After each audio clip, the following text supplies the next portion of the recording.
నమస్తే. శ్రీ మాత్రే నమః. శ్రీ గురుభ్యో నమః.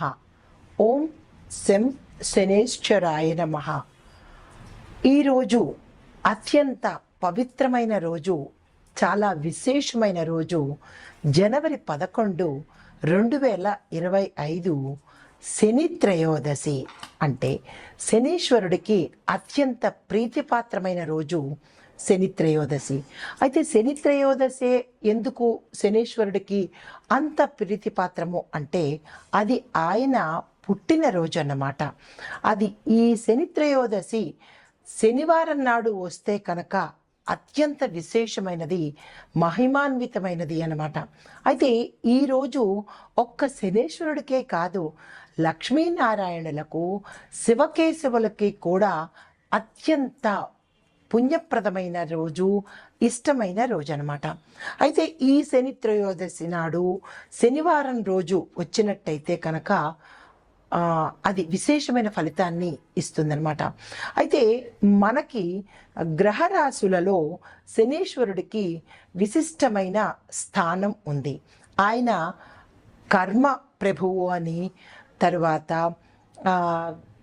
కర్మను ఇచ్చేవాడు అని ఆయనకి, దాంతోపాటుగా అత్యంత కఠినాత్ముడు అని కూడా ఆయన్ని పిలుస్తూ ఉంటారు. ఆయన పేరు చెబితేనే చాలు అందరూ భయపడిపోయి అమ్మో అమ్మో అనుకునే స్థితి ఏర్పడింది.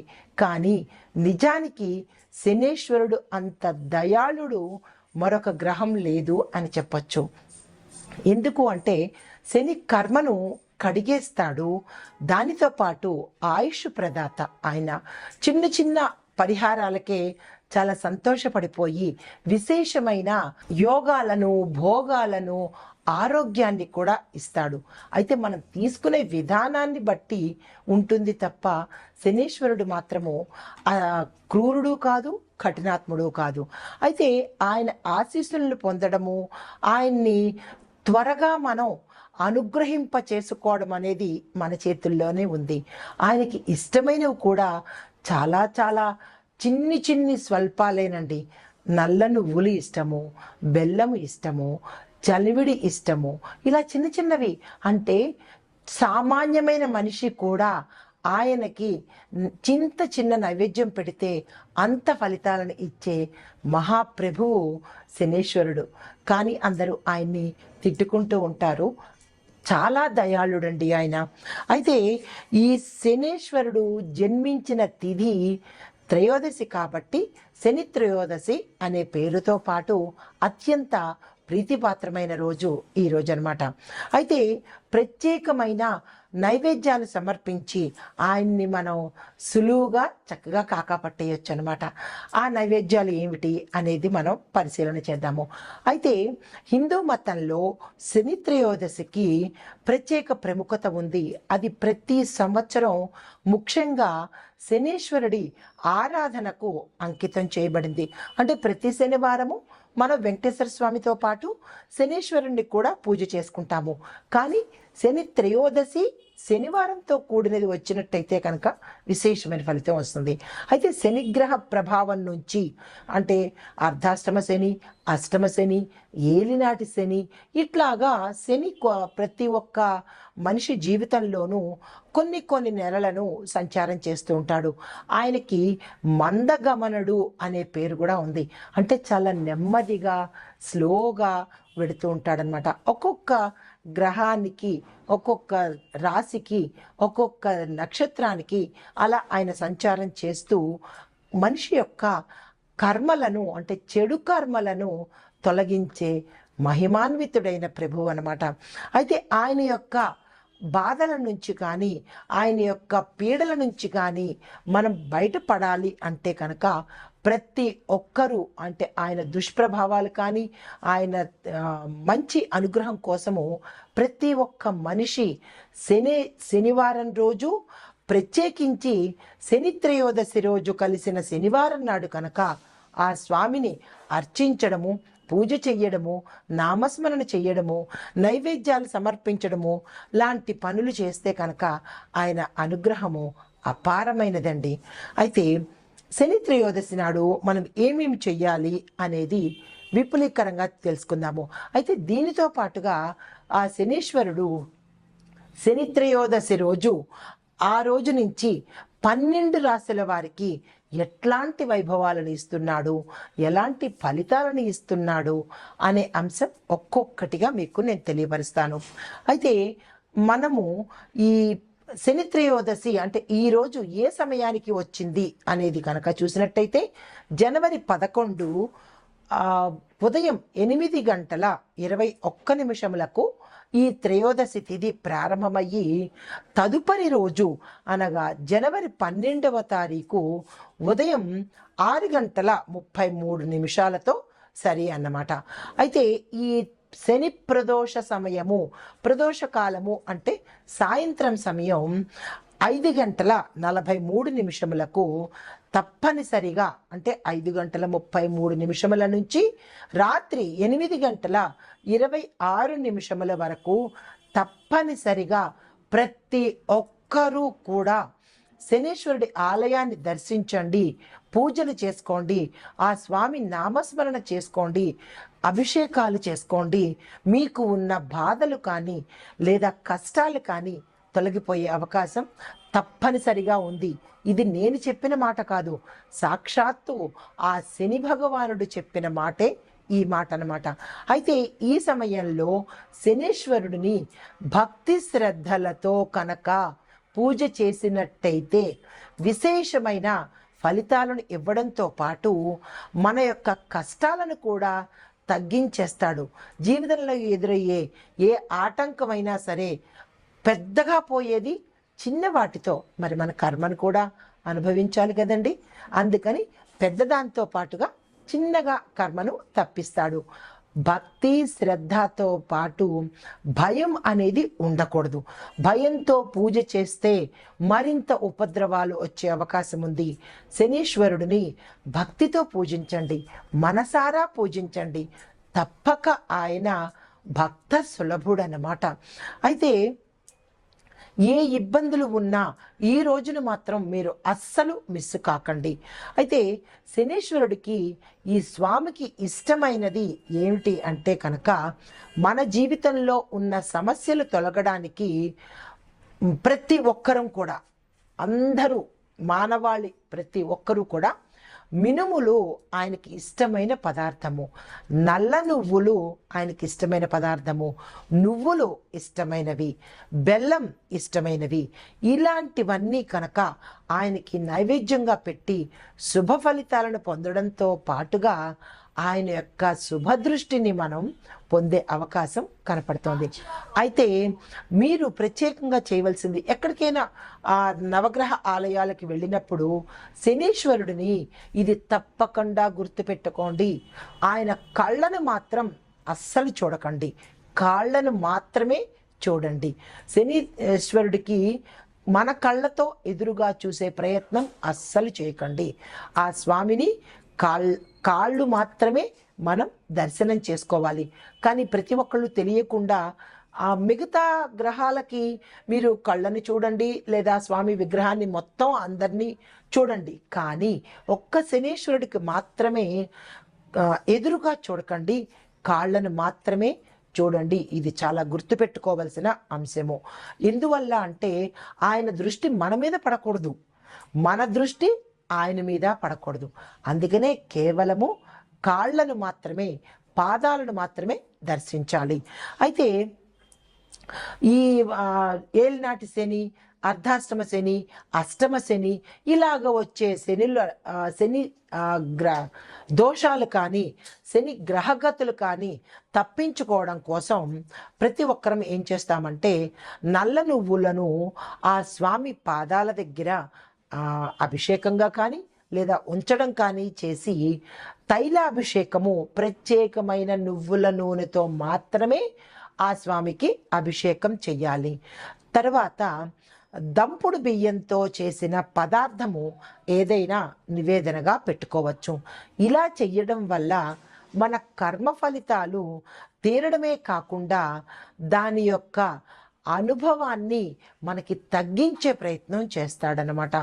దీనితో పాటుగా ఆయనకి ఇష్టమైన మరొక విశేషమైన నైవేద్యం ఏమిటో తెలుసా? కిచిడి అన్నమాట. ఆయనకి అది చాలా ప్రాణము. ఆ కిచిడిని కూడా మీరు తప్పనిసరిగా నైవేద్యాలలో కనుక చోటు చేసుకున్నట్టయితే ఆ స్వామి యొక్క అనుగ్రహము విశేషము అపారమైనది. అయితే ఈరోజు మరొక్క విశేషమైన పని ఏం చెయ్యాలి అంటే, శని దోషాలతో బాధపడుతున్న వాళ్ళు కనుక అశ్వత్థ వృక్షానికి, అంటే అశ్వత్థ వృక్షలో శ్రీమన్నారాయణుడు, మహాలక్ష్మి అమ్మవారు నివసిస్తూ ఉంటారు. దానితో పాటుగా ఈ స్వామి కూడా అశ్వత్థ వృక్షంలో నివసిస్తూ ఉంటాడు. అయితే ఈరోజు ప్రత్యేకంగా అశ్వత్థ వృక్షానికి ఏ దేవాలయంలోనైనా సరే 19 ప్రదక్షిణాలు తప్పనిసరిగా చేసుకుని అక్కడ కనుక నీరుని వదిలిపెట్టినట్టయితే ఆ స్వామి యొక్క అనుగ్రహాన్ని మనం పొందిన వాళ్ళం అవుతాము. అయితే ఈ ప్రక్రియలన్నీ కొన్ని అంటే సూర్యోదయం సమయంలో చేయాలి, కొన్ని మాత్రము ఇందాక నేను చెప్పినట్టుగా మళ్ళా చెబుతాను.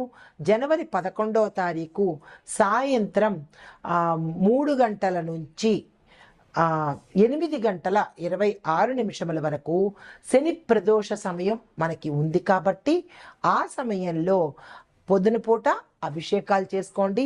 సాయంత్రం పూట ఈ నీరుని వదలడం కనుక చేసుకున్నట్టయితే దాన ధర్మాలు కానీ, ఇంకొక విశేషమైన దానాలు ఏమిటో చెప్పనా, నల్లని వస్త్రాలు ఆయనకి ఇష్టము. ఆ రోజు మీరు తప్పనిసరిగా నల్లని వస్త్రాలు కానీ, నీలిరంగు వస్త్రాలను కానీ ధరించి ఆ స్వామికి చేసే సేవలు కానీ, పూజలు కానీ చేసినట్టయితే చాలా త్వరితగతిన అనుగ్రహాన్ని ఇస్తాడు. మన బాధలను కూడా తగ్గించే ప్రయత్నం చేస్తాడనమాట. దీనితో పాటుగా మీరు ఏం చేయాలంటే, మీరు ఏవైతే నైవేద్యాలు చేశారో ఆ నైవేద్యాలు నల్లని కుక్కలకు లేదా కాకులకు కనుక తినిపించినట్టయితే, ఆ స్వామి యొక్క వాహనం ఏమిటి? కాకే కదా. సో ఆ కాకికి కనుక మీరు ఈ పదార్థాలను గబగబా మనం తినేయడం కాకుండా ఆ నల్ల కాకికి కానీ లేదా నల్ల కుక్కకి కానీ తినిపించినట్టయితే ఆయన చాలా సంతుష్టవుతాడు. ఇంకొక చిన్న సీక్రెట్ చెప్తాను. ఆ స్వామివారిని తొందరగా మనం ప్రసన్నం చేసుకోవటానికి అంటే పని వాళ్ళని, అంటే లో క్లాస్ పీపుల్ అంటారు కదా, అంటే కార్మికులు, అంటే పెద్ద ధనవంతులు కాదు, చిన్న చిన్న కార్మిక వర్గం వారిని, మన యొక్క పని వారిని, మన కింద పని చేసే వారిని కనుక మంచిగా మర్యాదగా ఆదరణతోనూ ప్రేమతోనూ కనుక చూసినట్టయితే ఈ ఒక్కరోజే కాదు ప్రతిరోజు కూడా ఆ శనేశ్వరుడి బాధలు పడుతున్న వారు, ఆయనకి చిన్న బిస్కెట్ లాంటిది అనమాట ఇది, ఇంకో రకంగా అనుకోకండి. అయితే ఆయనకి చాలా ఇష్టమట కార్మికులకు కానీ లేదా పనివారులకు కానీ పేదవారిని కానీ ఆదరించి, బాబు నాయన ఇలాగ కనుక మనం ఆదరించినట్టయితే, ఏరా పోరా ఏంట్రా అని మన పని వాళ్ళని కానీ లేదా బయట వాళ్ళని కానీ దూషణ చేసి కించపరిస్తే మన యొక్క కర్మ 3 4 అవుతుంది. అలాంటి పొరపాట్లు ఎప్పుడూ ఎవ్వరూ చేయకండి. మన కింద స్థాయి అంటే ఉన్న వాళ్ళని, హై పీపుల్ని ఎప్పుడూ గౌరవిస్తారు. మరి కింద వాళ్ళని ఎవరు గౌరవిస్తారు? అందుకనే మనం ఎక్కువ బాధలు పడుతున్నాము. అది మీరు గమనించుకోవటం లేదు. కాబట్టి ఇక నుంచైనా మీరు తప్పనిసరిగా మీ కింది వాళ్లను గౌరవించడంతో పాటు ప్రేమ ఆప్యాయతలతో కనుక ఉన్నట్టయితే ఈ అన్ని నైవేద్యాలు కాకుండా ఆయన్ని ప్రసన్నం చేసుకోవడానికి ఇది ఒక్క ప్రత్యేకమైన చిన్న బిస్కెట్ లాంటిదనమాట. కాబట్టి తప్పనిసరిగా ఈ ప్రక్రియలు ఈరోజు మీరు అందరూ చేస్తారు. ఇక నుంచి కూడా ఎవరైతే శని బాధలు పడుతున్నారో ఈ రోజు నుంచి ప్రతి శనివారము, ప్రతి శని త్రయోదశికి ఈ పరిహారాలు చేసుకుంటూ ఉండండి. మీ కింది స్థాయి వారిని తప్పనిసరిగా ప్రేమాప్యాయతలతో పలకరించండి. మీ ఆస్తుపాస్తులు రాయక్కర్లేదు కదా, చిన్న పలకరింపు చాలు. అది ఆ స్వామి ప్రసన్నుడయ్యి మహా ఐశ్వర్యాలు, ఆయుషుని, ఆరోగ్య ప్రదాత కూడా ఆయన కాబట్టి ఈ శని త్రయోదశి రోజు మీ అందరికీ ఈ చిన్ని విశేషాలు చెప్పాను, తప్పనిసరిగా పాటించండి. అందరికీ శని త్రయోదశి యొక్క శుభాకాంక్షలు.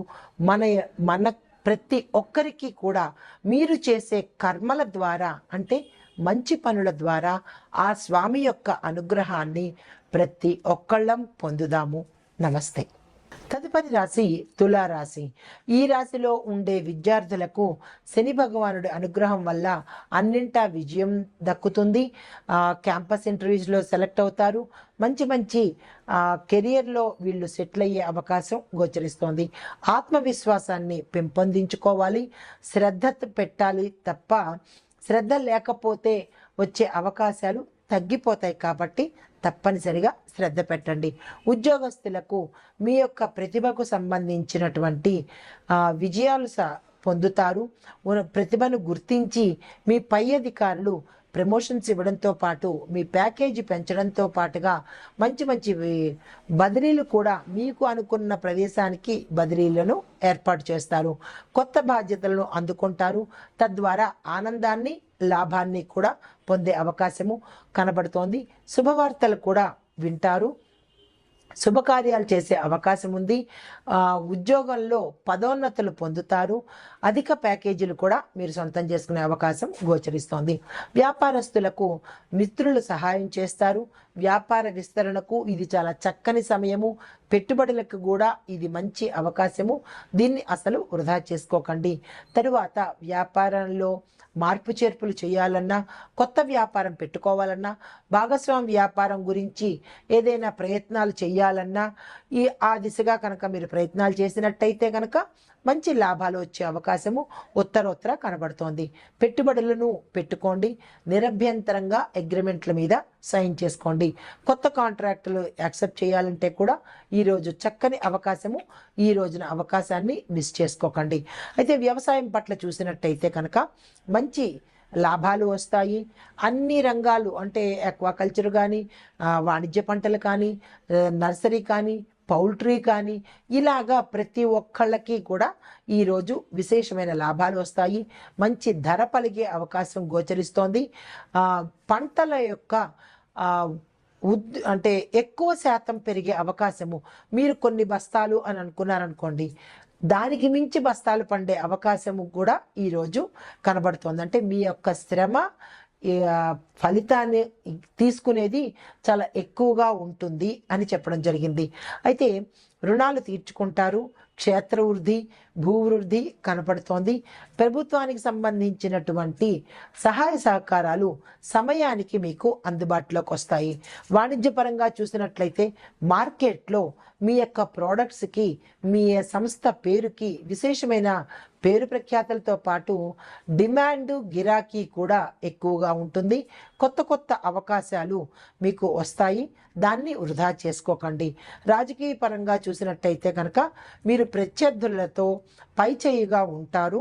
వారి మీద మీకు అంటే మీ మీద వారికి అనవసరమైన నిందలు వేశామే అని ఒక పశ్చాత్తాపానికి గురయ్యే విధంగా మీ యొక్క నడవడి ఉంటుందన్నమాట. ప్రజల్లోనూ అధిష్టానంలోనూ కూడా మీకు మంచి పేరు ప్రఖ్యాతలు వస్తాయి. పదోన్నతులు కలుగుతాయి. తద్వారా మంచి పేరు ప్రఖ్యాతలతో పాటుగా ధనం కూడా వచ్చే అవకాశం ఉంది. కొత్త మిత్రులు కలుస్తారు. వారితో మాత్రం చాలా జాగ్రత్తగా వ్యవహరించుకోండి. తదుపరి కళారంగంలో ఉన్నవారికి మీ యొక్క రంగంలో గుర్తింపు కనబడుతుంది. పారితోషికం పెరుగుతుంది. కొత్త కొత్త అవకాశాలు రావడంతో పాటుగా మీకు నూతన ఉత్సాహంతో ముందడుగు వేస్తారు. నిర్మాతలకు బాగుంటుంది. డైరెక్టర్లకు కూడా మంచి ప్రాజెక్ట్స్ మీకు వచ్చే అవకాశం కనపడుతోంది. ఆరోగ్యపరంగా చూసినట్టయితే చక్కని ఆరోగ్యం ఉంటుంది. గతంలో ఏవైనా సమస్యలు ఉంటే కనుక అవి తీరిపోయే అవకాశం గోచరిస్తోంది. తరువాత అనారోగ్య సమస్యలు అంటే చిన్న చిన్న సమస్యలు ఏవంటే ఎముకలకు సంబంధించి, చర్మానికి సంబంధించి, లేదు అంటే ఇంకా అంటే నరాలకు సంబంధించినటువంటి సమస్యలు గోచరిస్తున్నాయి. జాగ్రత్తలు పాటించుకోండి. కుటుంబ పరంగా చూసినట్టయితే అన్యోన్యమైన వాతావరణం కనబడుతుంది. గతంలో ఏమైనా మీకు మాట భేదాలు కానీ రావడము, విడిపోయి కుటుంబాలు విచ్ఛిన్నం అవడము అలాంటివి ఏవైనా ఉంటే కనుక అవి సమసిపోయి మంచి అంటే కలిసిపోయే అవకాశము ఈ రాశిలో ఉండే వారికి కనబడుతోంది. స్త్రీల పరంగా చూసినట్టయితే కనుక జీవిత భాగస్వామి నుంచి మంచి మద్దతు రావడంతో పాటు స్థిర చరాస్తులు కొనుక్కోవడంతో పాటు అంటే కోర్టు వ్యవహారాల్లో మీ వైపుకు తీర్పు వచ్చే అవకాశము కనపడుతోంది. వివాహ ప్రయత్నాలు, సంతాన ప్రయత్నాలు కూడా మీకు మంచి అవకాశాన్ని తెచ్చిపెడతాయి. అంటే ఆ ప్రయత్నాలు సక్సెస్ అవుతాయన్నమాట. ఈ రాశి వారికి చెప్పదగిన పరిహారము, శనివారం రోజు నల్ల నువ్వులు నూనెను పేదలకు కనుక దానంగా ఇచ్చినట్టయితే విశేషమైన ఫలితాన్ని పొందే అవకాశం ఉంది. ఈ రాశిలో ఉండే స్త్రీలకు కనుక పరిశీలించినట్టయితే జీవిత భాగస్వామి నుంచి మద్దతు లభిస్తుంది. తరువాత కుటుంబంలో మంచి అన్యోన్యమైన వాతావరణం కనబడుతోంది. బంధుమిత్రుల కలయిక కనబడుతోంది. తరువాత శుభకార్యాలకు కీలకమైన నిర్ణయాలు ఈరోజు తీసుకుంటే మంచి ఫలితాలు వస్తాయి. వివాహం కోసం కానీ లేదు సంతానం కోసం కానీ ప్రయత్నం చేసే స్త్రీలకు చాలా చక్కని అనువైన సమయము. పిల్లల పరంగా కూడా మంచి పేరు ప్రఖ్యాతలు వస్తాయి. శుభవార్తలు వినడం కానీ, స్థిర చరాస్తులు కొనుక్కోవడం కానీ, లేదా కోర్టుకు సంబంధించినటువంటి ఎన్నాళ్ళ నుంచో సాగుతున్నది ఈరోజు మీకు అనుకూలంగా తీర్పు వచ్చే అవకాశము కనబడుతోంది. ఈ రాశిలో ఉండే స్త్రీలు ఏ రంగంలో ఉన్న వారికైనా మంచి పేరు ప్రఖ్యాతలు పొందుతారు.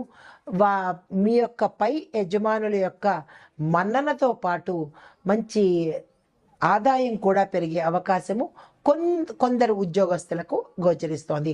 అయితే పరిహారాలు, శనివారం నాడు నూనెను పేదవారికి కనుక దానంగా ఇచ్చినట్టయితే కనుక విశేషమైన ఫలితాలు పొందే అవకాశం గోచరిస్తోంది. శనేశ్వరుడి ఆలయంలో నువ్వుల నూనెతో దీపం వెలిగించండి.